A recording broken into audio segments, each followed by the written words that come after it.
Joint inspection ng Philippine National Police at Bulacan Local Government sa firecracker safety at ang paalala hinggil sa road safety ngayong holiday season.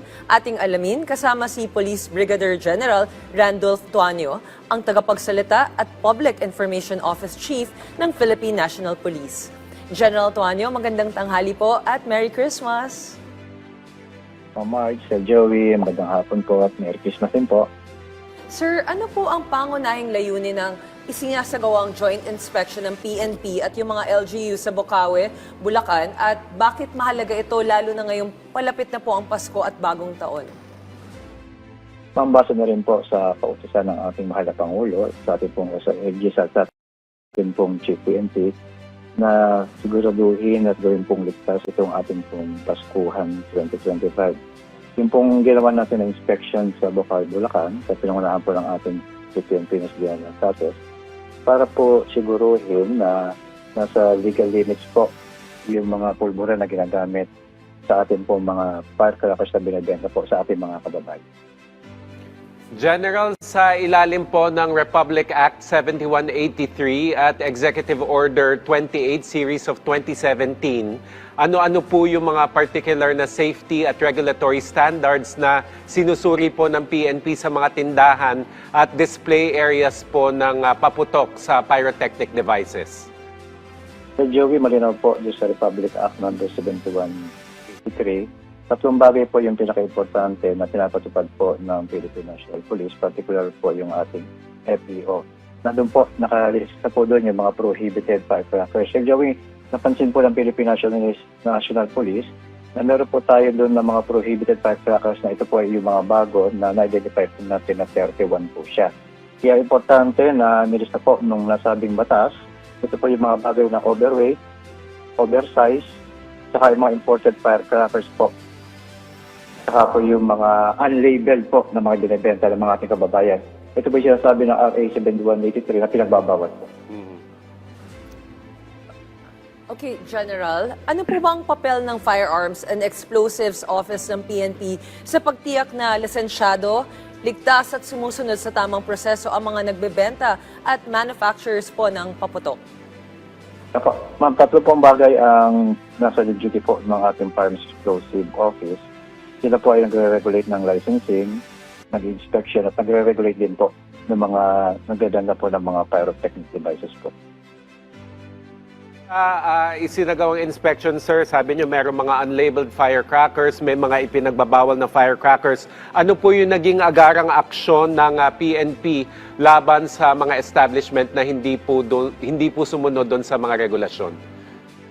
Sir Joey, importante po, dalawang bagay po yung pinapatupad ng Philippine National Police ngayon. Ito po yung physical na pagbisita, kasama po yung ating mga local government units sa mga probinsya po na nagbebenta po ng mga fireworks. At kasama rin yan yung physical na pag-inspection po ng Philippine National Police. Kasama rin yan, Sir Joey, yung cyber patrolling po ng ating ACG para naman po sa mga kababayan natin na nagbebenta ng online selling ng mga pyrotechnic devices po. Okay, General, paano po ba nakikipag-ugnayan ang PNP sa mga lokal na pamahalaan at industriya ng pyrotechnics upang maiwasan ng aksidente, sunog o pagkasawi ngayong holiday season po? March, napaka-importante po noong joint inspection at regular na consultations po ng Philippine National Police at ng ating po mga local government units sapagkat sila po ang nakakaalam kung sino-sino po yung mga nagpo-produce ng mga pyrotechnic devices po natin. So, importante na ginagawa natin po itong joint inspection sapagkat ito magandang coordination natin. Pinapahalagahan natin yung role po ng community at local government units sa pagpapatupad po ng batas po natin. Bukod po sa pagsasagawa, sir, ng joint inspection, ano pa po yung mga hakbang ng Philippine National Police para mapigilan po yung illegal na pagbebenta at yung paggamit ng mga delikadong paputok sa mga komunidad? Sa Joey, kasama po dyan yung intensified police operations natin. Pinalawak din po natin yung ating mga checkpoints. Importante rin sa Joey yung mga intelligence monitoring natin at yung public information campaign natin para ma-warning na naman po yung mga kababayan natin kung ano po ba yung mga prohibited o yung mga hindi nila dapat bilhin. Okay, General, sa ibang usapin naman po, no, ano po ba ang pangunahing paalala ng PNP sa mga motorista ngayong holiday season, lalo na inaasahan ang mas mabigat na daloy ng trapiko dahil sa holiday exodus?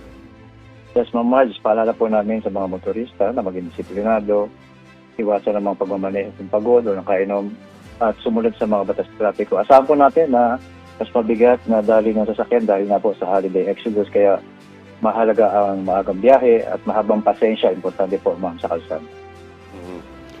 Sir, ano-ano po yung mga karaniwang paglabag sa kalsada na mas mahigpit ninyong binabantayan ngayong holiday season? Mahigpit na binabantayan ng PNP, Sir Joey, katuwang ang LTO, importante po at ang MDA, itong mga kolorum o walang pangkisa ng sasakyan, yung po mga overspeeding, pagmamaneho ng lasing, yung mga overloading, at paglabag po sa ating pong mga traffic signs and signals, kabilang na yung mga reckless driving na nagsasanhi po ng mga pagka-aksidente ng ating mga kababayan. Okay. General, paano po ba makakatulong ang pakikipagtulungan ng mga motorista at commuters sa PNP upang maiwasan ang aksidente at masigurong ligtas ang biyahe ng bawat pamilya ngayong Pasko at Bagong Taon? Ma'am, para sa mga motorista po, napakahalaga na iwasan ang pagmamaneho kapag pagod o nakainom, makiisa sa checkpoints at inspections at maging disiplinado sa kalsada. Importante rin sa mga commuters naman po natin, ma'am, na tayo po ay sumunod sa tamang babaan at sakayan, ipagbigay alam din sa kinaukulan kung may mga motorista lumalabag sa batas at maging mapagbatsyag sa kapaligiran po. Panghuli na lamang po, General, paalala nyo na lamang po sa ating mga kababayan para sa mas ligtas at mas payapang pagdiriwang ng Pasko at Bagong Taon. Para sa mga kababayan natin, sir, na aalis po o magbabakasyon, maging maingat at magpo-post ng kanilang mga travel plans o real-time location sa mga social media sapagkat ito po yung mga pagkakataon na sinasamantala po ng ating mga ilang kababayan yung mga ganitong sitwasyon. Lagi sa isip ang kapakanan ng ating pamilya at komunidad na dito po ang Philippine National Police upang maglingkod at magbantay para sa ating ligtas at masayang pagdiriwang para sa lahat. Kung sila po ay may mga nais i-report, anumang klase po lang kanilang gusto i-report, tumawag lang po sa ating Unified 911 sa Jeric number. Okay, sir. Maraming salamat po sa inyong oras, Police Brigadier General Randolph Tuanyo, ang tagapagsalita at Public Information Office Chief ng Philippine National Police.